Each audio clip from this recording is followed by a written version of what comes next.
Good evening, everyone. It is May the 14th, and we have survived today. I don't know about you guys, but the rain front that came in is totally messing with my legs. So I will send you guys after this to Shizzy, but I am not going to be joining because I am actually going to possibly, in theory, listen to my body and realize my limits, which, can I say, still sucks? No offense, but you've spent, 30-ish years just pushing through. Having limits are ridiculous. But we have a bunch of news. Good to see you, Alice G. And Wolfram, thanks for doing the mod stuff. Squid Pro Quo, I hope you have a easy and productive day at work and no one bothers you. No one asks you any questions they don't need to ask. I have questions about everything. Welcome, DK Cripple. Good to see you back. So, our first story is a bit heartbreaking, but possibly we are going to get answers. A boat matching the description of a vessel that was involved in a fatal hit and run of a teen ballerina has been found. Good evening, Phoenix. I mean, and she's a lovely, beautiful girl. I just can't imagine the family's, you know, sadness. A boat of interest has been located in connection with a hit and run death of a 15-year-old ballet dancer who was struck while water skiing in the Biscayne Bay over the weekend. Authorities have identified a vessel fitting the description of the one that hit Ella Riley Adler on Saturday, the Florida Fish and Wildlife Conservation Commission announced Tuesday afternoon. The owner of the boat, who has not been publicly identified for his safety, I'm guessing, because look, I really, if I were a judge, would have no problem, once we have adjudicated everything, found someone guilty, handing that guilty someone over to the families. But that is not how our justice system works. I understand that.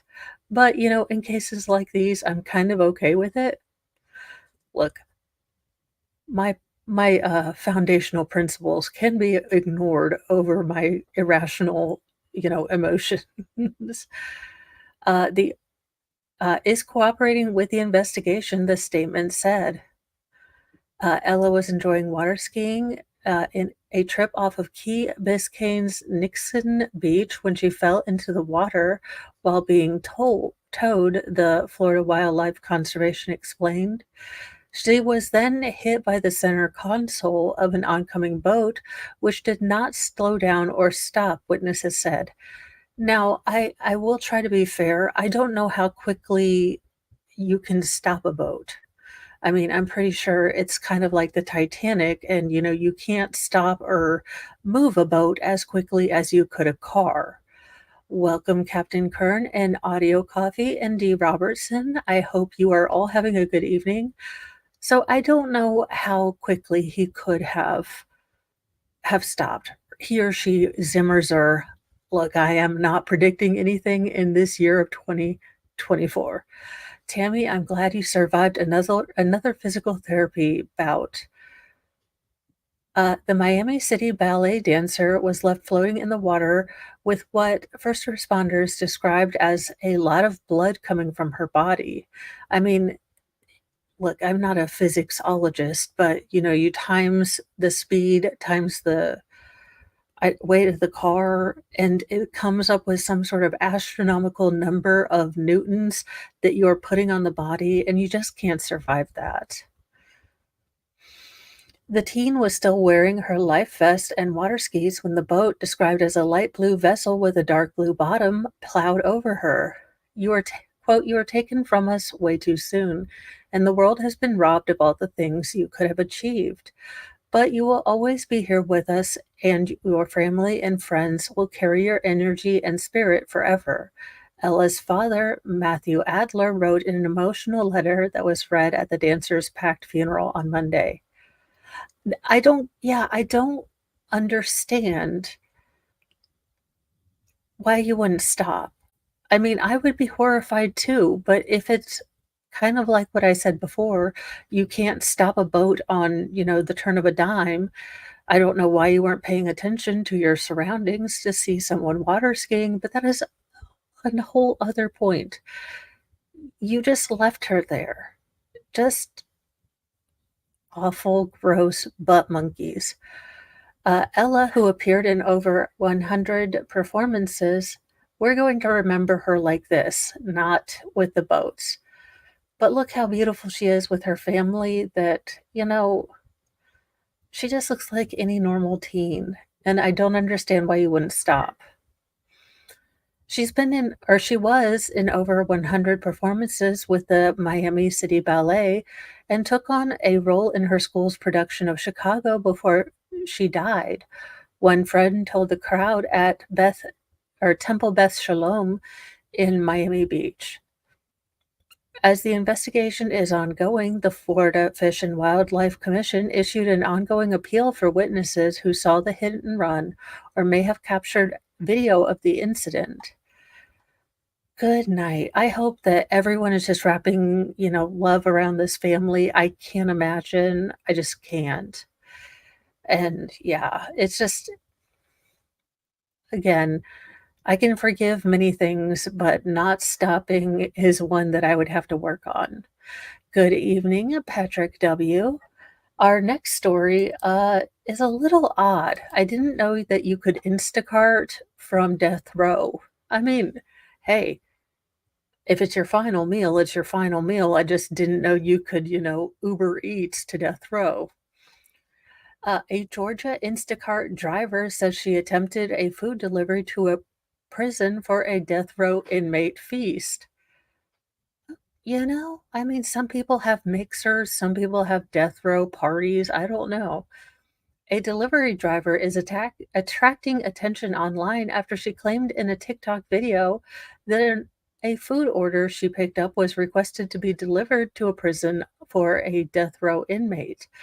Uh, Kashala Farley, 39, a part-time Instacart driver from McDonough, Georgia, told Fox News Digital that she received a request for a large wing platter and potato wedges from Publix to be picked up and delivered to a location nearby. Without thinking much of it, Farley said she took the order and headed to the recipient's address.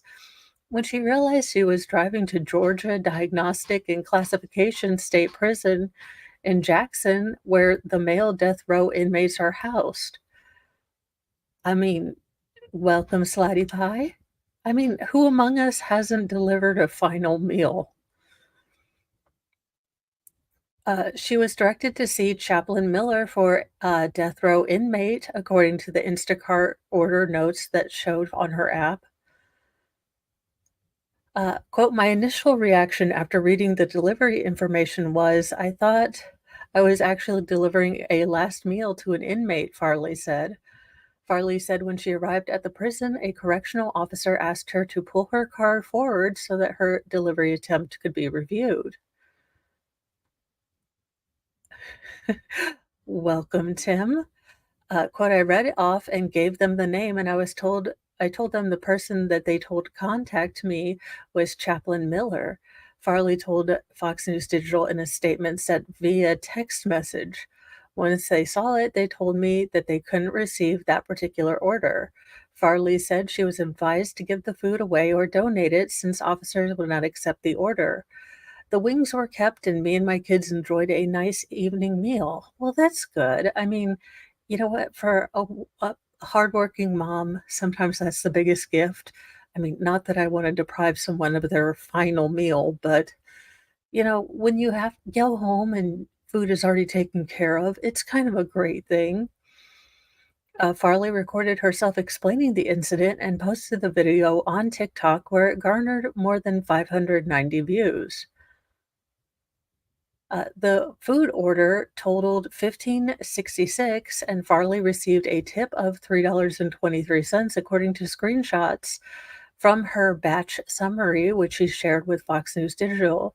The drop-off occurred on April 10th at 1:13 p.m., and the distance from Publix to the prison was about 38.4 miles.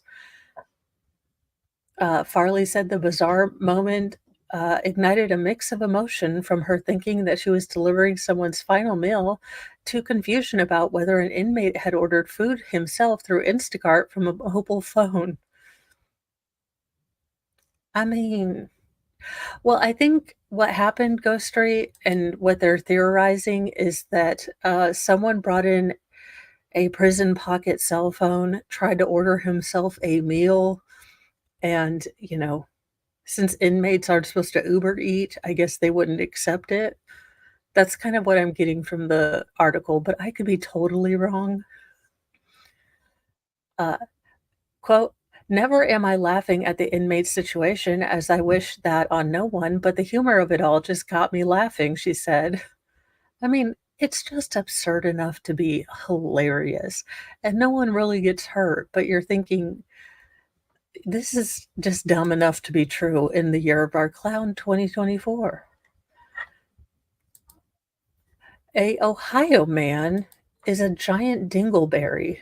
A father of three condemned to the death penalty for murdering wife and in-laws at an apartment while carrying on a costly affair and spiraling out of control financially. And I hope you go bald, sir. All the bald. Welcome, John. An Ohio man who survived his first bout with prosecutors thanks to a mistrial wasn't nearly as fortunate the second time around, as the three-judge panel had condemned him to death for murdering his wife, in-laws, and his wife's aunt in 2019, shooting the victims a total of 16 times and each of them in the head. Sir, what the hell is wrong with you? I do not get cheating on your partner.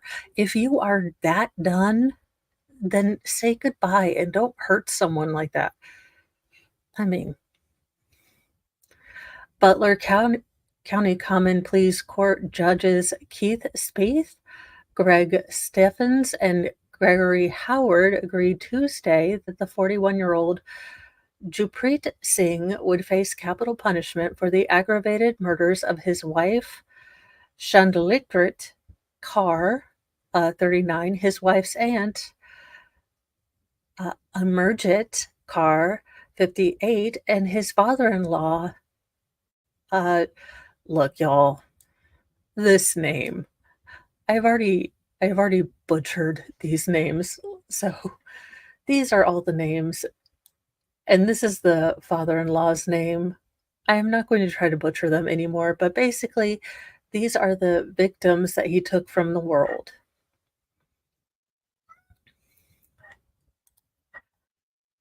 The indictment alleged that Singh premeditated the deaths of his wife and her family members and used a force multiplier, which investigators later found dumped in a pond behind the defendant's residence in Westchester Township. At the trial, the Cincinnati Enquirer reported prosecutors in Butler County focused on Singh's spiral out of control financially and his carrying on an affair with a woman, gifting her a pricey SUV and handing her $20,000 to help pay for a home in Indianapolis. I mean, sir, if you want to donate to a for profit charity, have you thought about Moe's House? What a doofus. And why are you buying a home in Indianapolis? We are like unalive-opolis here lately. So if she's going to live in Indy, God bless her. The defense reportedly attempted to argue that an alternate perpetrator had done this, claiming that Singh saw the unidentified persons, the ninjas that Jody saw, take care of the victims, but those suggestions fell short in the face of prosecutors who said, and judges who were persuaded that it was clear that the defendant and the defendant alone was guilty of a quadruple murder. Quote, "That train has left the station," Butler County Prosecutor Michael Gumzer reportedly commented on the defense's innocent assertions. Prosecutors reportedly emphasized that Singh's financial demise was what motivated him to unalive his father-in-law first, considering that the two had argued about money. WLWT reported from there authorities said the the defendant shot his wife, mother-in-law, and his wife's aunt, one by one. When the capital verdict was read out in court on Tuesday, Sting stood up and looked on as the judges condemned him to be put to death. Quote, "We, this three-panel judge, do hereby unanimously find the aggravating circumstance that the defendant was found guilty of committing the crime does outweigh the mitigating factors presented in this case by proof beyond a reasonable doubt. We therefore unanimously find that the sentence of death should be imposed on Gurpreet Singh," the court concluded. The court docket showed that Singh has another court date on the afternoon of May 22nd, one day earlier than previously expected. Well, he sounds like a terrible, terrible person, and I hope that, he goes bald too. In What the Hell Am I Watching? Apparently, China has just gone all the fake news. Quote unquote pandas at a Chinese zoo were chow dogs. Let me see if I can. So you won't be able to hear this, but you will be able to see that apparently China dyed some chow chows to make pandas. I can't, oh my God, now I want one. I want all of them. Oh my goodness. I want a panda chow. Mr. Mo would have so many problems.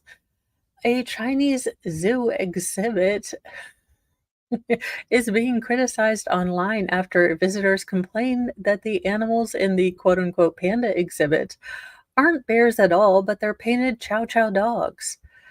Visitors to Zhangzhou Zoo in some province. I don't know why I ever, pick these stories that are, international, because I'm like, in some place foreign. They said they were surprised to discover the so-called panda dogs that went on display May 1st are dogs with their furs trimmed and dyed to closely resemble the iconic Chinese bear. A zoo spokesperson explained the zoo put the dogs on display because it does not have any resident pandas, but he denied the dyeing process was in any way dangerous or harmful for the canines. Yeah, I'm gonna go ahead and put X to doubt on that. We have seen gutter oil, uh, and welcome Taz. But I love that they put the little chows in there, that's hilarious. Uh, the zoo employee told the state-run media outlet, The Global Times, that the, quote, "panda dogs" were meant to be deceptive, as the signage posted at the enclosure explains that they are chow chows in disguise. Well, there you go. I mean, did anyone have, Chinese fake panda dogs on their bingo card? Just asking questions because I did not have that on my bingo card. In interesting and creepy news, but I don't know which I feel is more, this particular gentleman. I have just weeks to live, but thanks to AI, my family can talk to me forever.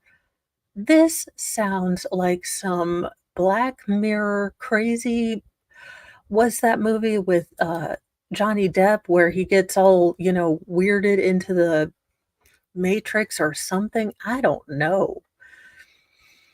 But this just sounds, terribly dystopian, but if he has a cool dad voice, then at least Skynet will sound paternal and not crazy. Michael Baumer's days are measured, but his presence will carry on thanks to artificial intelligence. Everything changed for Baumer, a 61-year-old software designer from Berlin, Germany, when he received a devastating colon cancer diagnosis 2 years ago. After many procedures and ups and down, the married father of four has recently come to term with these next few weeks likely being his last. Secret window. Thank you. He looks like a pretty cool dude,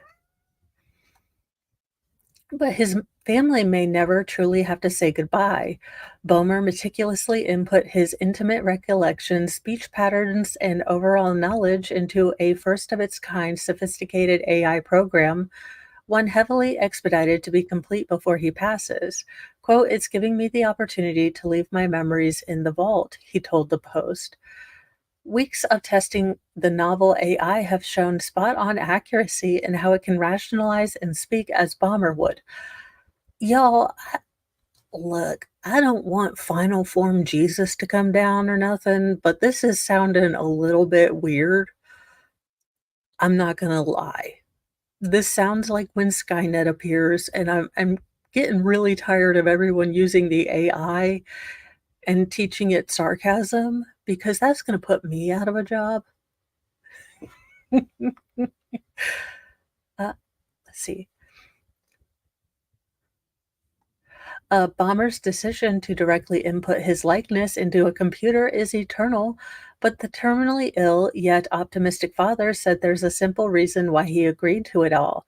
Something he will miss most is telling his loved ones about life, society, and history, a role that Bomber cherishes as the patriarch of his family. Quote, "Now I am now very sad that I cannot go on to explain the or be the explanation bearer for the family, to be the one where grandchildren and children come to me and say, 'Hey, explain the world to me.'" He's also eager to have it not only ease his family's pain, but perhaps give them advice in his own voice in times they need it most.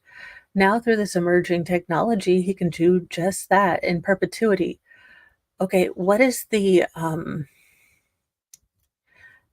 it's not Elijah Wood, the other kid from the, Sixth Sense, but he's like a robot boy. Y'all, this is when we get creepy robot boys that, people throw away, and it's a terribly sad movie, but I cannot remember what it is. Let's see. It gives me, so to speak, a kind of closure, Bomber, who is bilingual, said.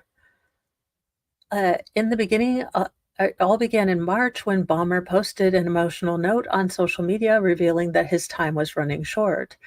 That note caught the attention of an old friend and colleague, Robert Locasio, a founder of the publicly traded AI service Live Person.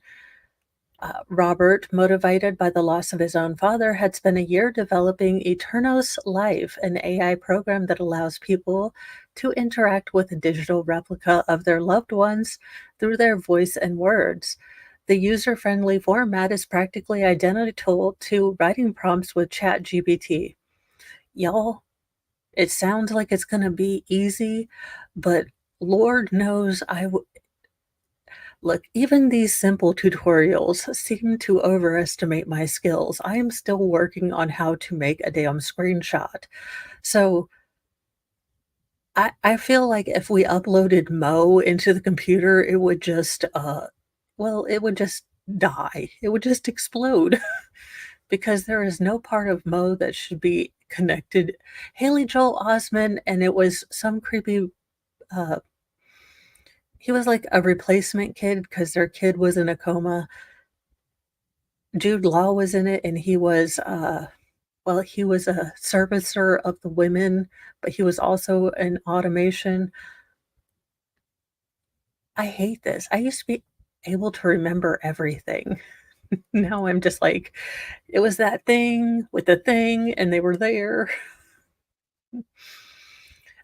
Hearing of Boehmer's unfortunate fate, Robert reached out to his longtime friend and asked a historic question. Would you like to be immortalized in AI? He said yes in a heartbeat. Quote, "I'm not the memoir guy. I'm not the guy who writes a memoir," he said. "I'm a technology guy. I love technology. I've seen what that technology can do in the past. And I'm totally delighted about this opportunity. Knowing that he will be digitally enshrined, Boehmer takes solace in the fact that Eternos Life is a secured program that only approved loved ones can access." That sounds like you are challenging all the hacker people from 4chan to break in and, make you say terrible things and ask you horrible questions. But, thank you, Debbie Morin, for stopping in to say good day and good night, and sarcasm is my love language. Let's see here. We had basically to construct 2 different things. One is how do we capture everything from the person, Robert told the Post, adding his team had to accelerate development to finish while Bomer is still alive. Speaking into a microphone and often around loved one, Bomer is engaged in several interviews about his life from school into adulthood. They varied from Bomer's personal history to much more intimate moments like how he proposed to his wife. The other part is that we get about 300 vocal training phrases, and that's what makes him an AI. This sounds really weird. Oh, it's called AI? I was thinking that, but then I thought, that can't be real. Well, there we go. This is how we get Skynet. Skynet with dad jokes and deep disappointment. He's not angry. He's disappointed when we mess up.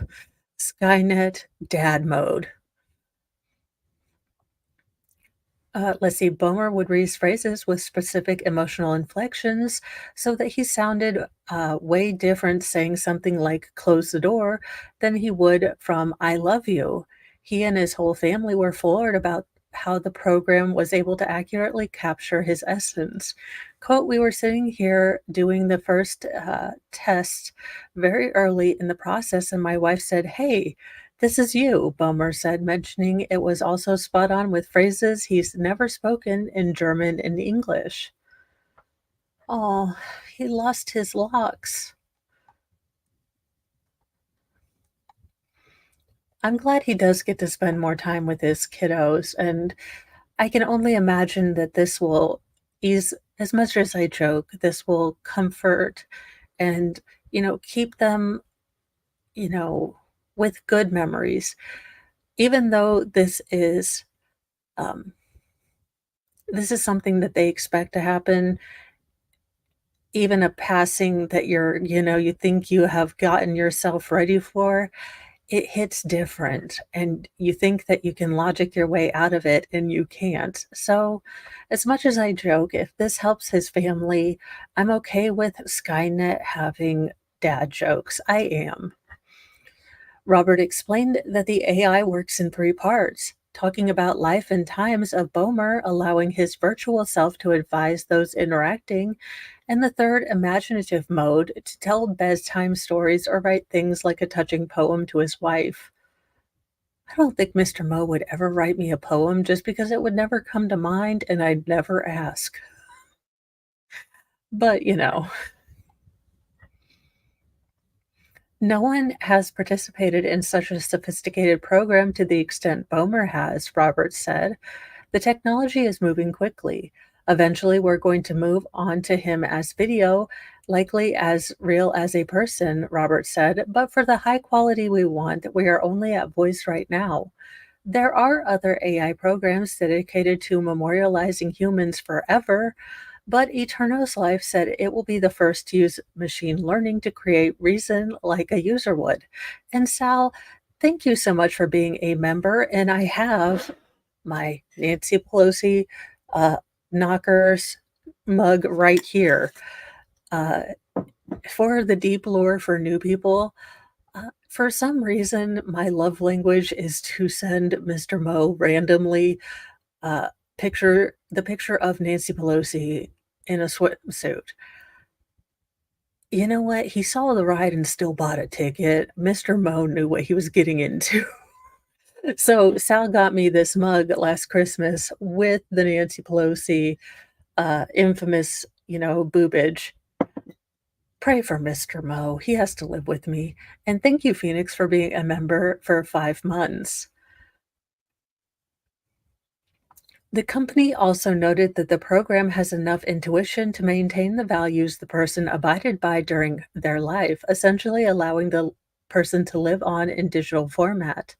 The next phase for Boehmer's Eternos Life AI is that when it recalls stories of his life, pre input photos and videos will accompany the text and voice to create an artificially intelligent neural network that embodies the subject. Robert's goal for when the product is fully launched is to have people input anecdotes throughout their lives, like a diary, not dairy, as a diary as something they plan to leave behind. Oh, this is so sad. But I look, y'all, I generally don't dig the skullet, but I'm digging the skullet on this man. Nothing in the front, party in the back. Sir, you are rocking it. This project has been a blessing to Bomer and his grieving family who are looking for silver linings. The experience also became special as a bonding moment with his two biological sons, 30-year-old Jacob and 24-year-old Anton, as they were totally delighted with what they learned from me. We were forced into this situation and found a lot of little fun. Okay, this sentence doesn't make sense. In finding out the small things about me which they didn't know yet, Boehmer said. As for his wife, Annette, she is planning to ask the program to explain things as if her husband were in the room, like what to do with car trouble. Perhaps I will have him write me a poem too, she told the Post. Look how pretty they are. They look like the funnest couple ever. Like I said, I generally don't, dig the skullet, but he is rocking it hard, and I'm digging it. The Bomer Project isn't just for family who are here and now, it's also designed for his grandchildren to get to know their grandpa whenever they make it into the world someday. Oh my goodness. I'm like the Grinch and my heart is growing 3 sizes. This is what it's like to have all these feelings. Earlier this month, Bomer celebrated his 61st birthday and had a life party with hundreds of loved ones. Many came with suggestions, more moments and musings to add to the AI, which he says has changed the rest of my life dramatically. It's very simple. I had a fabulous life. I had a fabulous wife, he said. I would neither give the life or my wife away for 15 more years. So I'm all about accepting my fate in exchange for what a fabulous life I've already had. I mean, this guy is about the most awesome person I've ever heard of. Because at first, when I was reading or looking at this headline, I was like, this is how we get Skynet. But you know what? If Skynet has this dude's attitude, maybe we'd all be better. I'm just saying. As for being part of AI history and keeping his legacy alive for his family and future generations, Bomer put it best, quote, "As a dying person, man, does this feel good," end quote. This dude is like the coolest dude ever. Okay. In other news, if you're going to the Olympics, they don't want you doing, any sort of horizontal activities. Apparently, well, Paris has delivered, anti-smexy time beds after horny athletes admit orgies and competition. Y'all, I don't know. Just know. I don't know you. Just know. But I'm glad that they took the time to engineer a bed. I mean, you could just get married. That's a joke. It's a joke. There will be no smexy time in the city of love. The quote unquote anti sex beds have arrived in Paris ahead of the 2024 Olympic Games, with their materials and small size allegedly aimed at deterring athletes from getting a little bit frisky during competition. The bed's twin size means there's no room for competitors to sidle up together. I mean, again, that sounds like a challenge. But these are really physically fit people. Do you think that they just never mind. I'm gonna have to bleach my brain now. The beds are manufactured by Airweave, which also made products for the 2020 Olympic Games in Tokyo, Japan. I mean, is that made out of cardboard? This is some you work all your life and you get a cardboard bed. This is really selling the Olympics for me. And it's not even I mean, I hope you're not a heavyweight, like, hammer thrower, because this gonna get awkward. According to Inside the Game, sustainability is cited as the primary reason as to why Olympic officials have opted for the beds this year. The mattress and cardboard frames are 100% recyclable. I mean, look, it looks like a little pallet on top of some things my kids would build with cardboard. This is I mean, y'all are acting like the bed is the only place you can do these things. I'm just saying showers exist, and these people are apparently, athletic, so they might not fall down and break their legs. Quote, "I hope that Paris 2024's efforts to reduce the impact will show that it is possible to do things differently." Georgiana Grion, director of environmental excellence for the organization committee, stated per the publication. You know what? I don't think you really need to worry about sustainability when, the river that people are supposed to be swimming in is full of trash and sewage. It seems like that's a bigger point of action, but okay. Let's see. Over the years, stories about wild smexy time occurring among Olympic athletes have abounded in the media.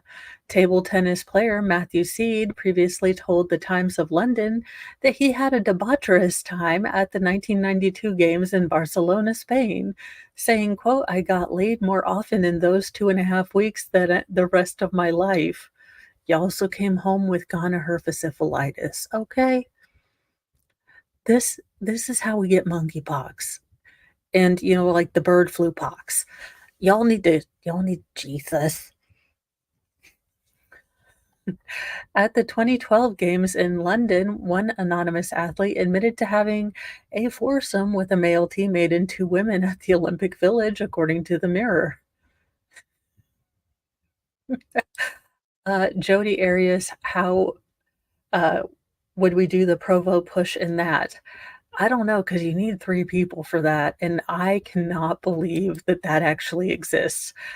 Is the I have a weird things that make me really happy when the absolute absurdity. I mean, I love the absurd. However, it's unlikely cardboard beds will stop, amorous Olympians from fornicating, with one competitor claiming a hot tub orgy took place. I mean, that could be a sport too.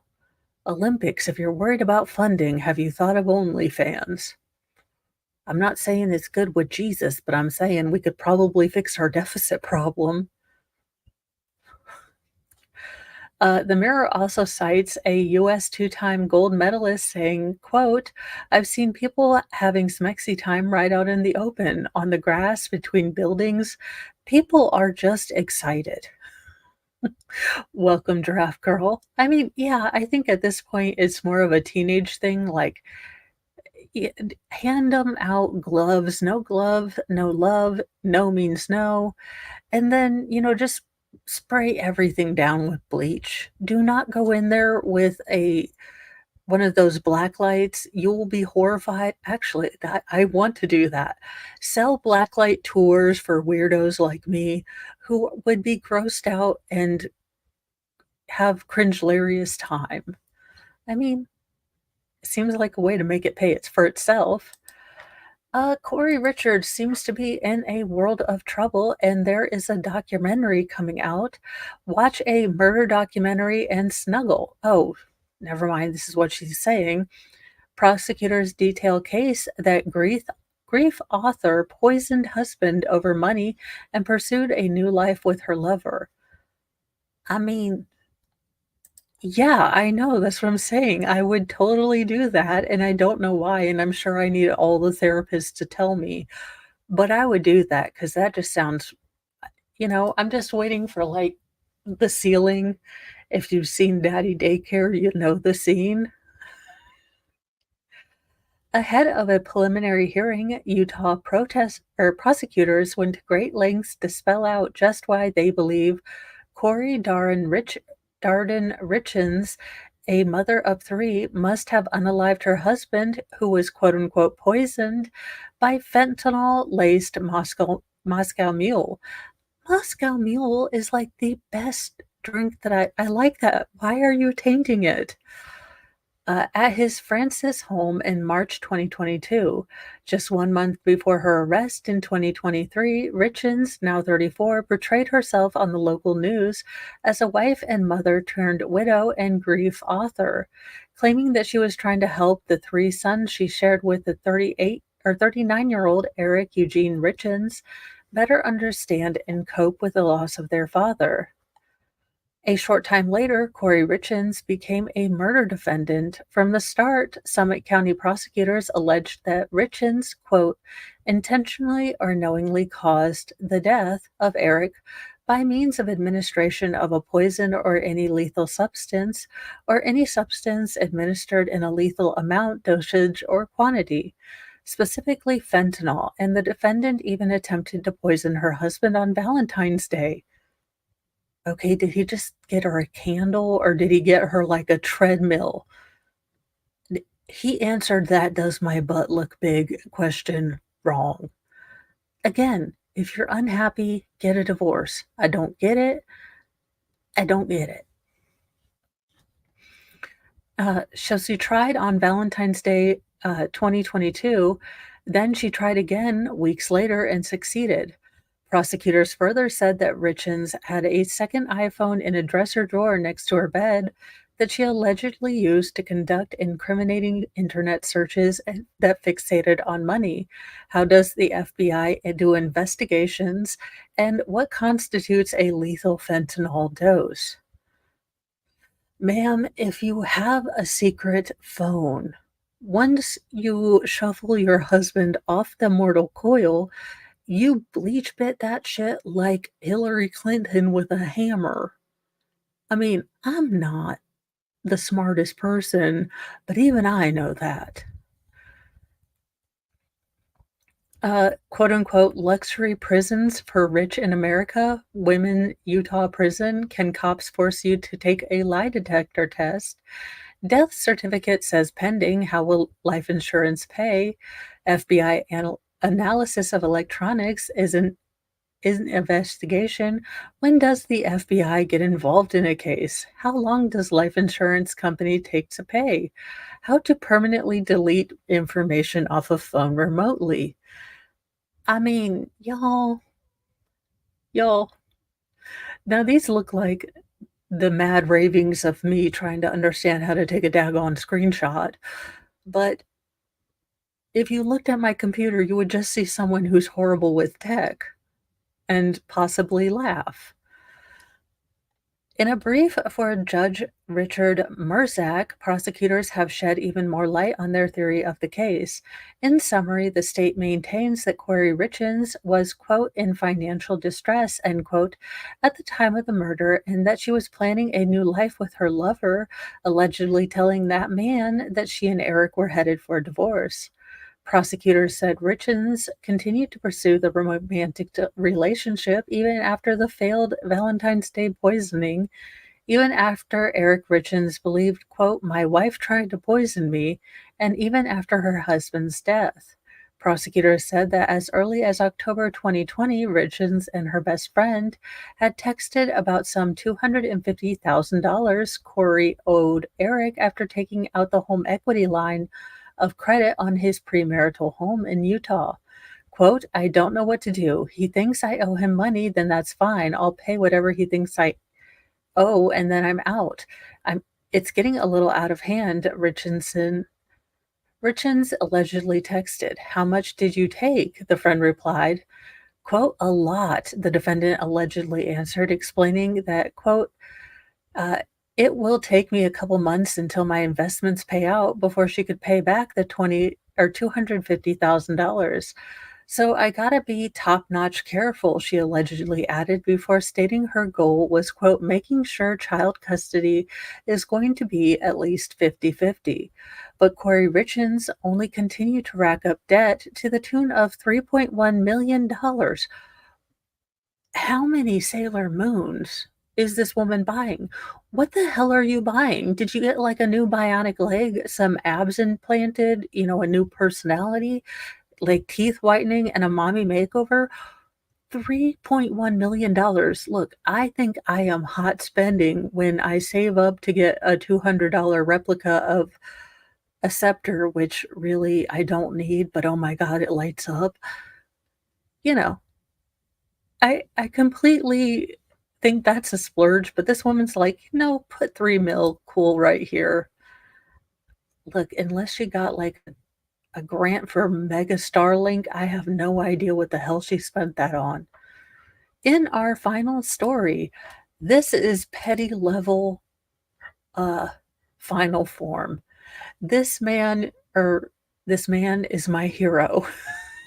This this can only be the funniest thing I've seen today, so I had to share it. A man ordered to hide his boat has vessel painted on new fence. Oh my god, this is end level. This is end level petty, and I am here for it. Snaps and claps. A California man ordered by his city to conceal the boat parked in his driveway with a fence hired his artist neighbor to paint a photorealistic image of the vessel in an act of rebellious compliance. Etienne Constable said the boat he uses for fishing was regularly parked in his seaside driveway for about 4 years before he received a letter from the city informing him of a municipal code requiring boats and trailers to be screened on the side and front by at least a 6-foot high fence. Constable said that his initial reaction to the letter was anger, but then he spoke to his neighbor, a mural artist named Hanif Panini, and they arrived at a creative solution. Constable said he got the fence installed to block his driveway, and his artist friend, who creates art under the name Hanif Wandir, painted a photorealistic image of the boat and the rest of the driveway on the road facing side of the fence. Quote, "We kind of hit the sweet spot between following the rules and making an elegant statement to the contrary," Constable wrote to or told the Washington Post. Penny, the artist who described the project as an attempt to create quote unquote an illusion, posted the photos of the finished work to social media where they quickly went viral.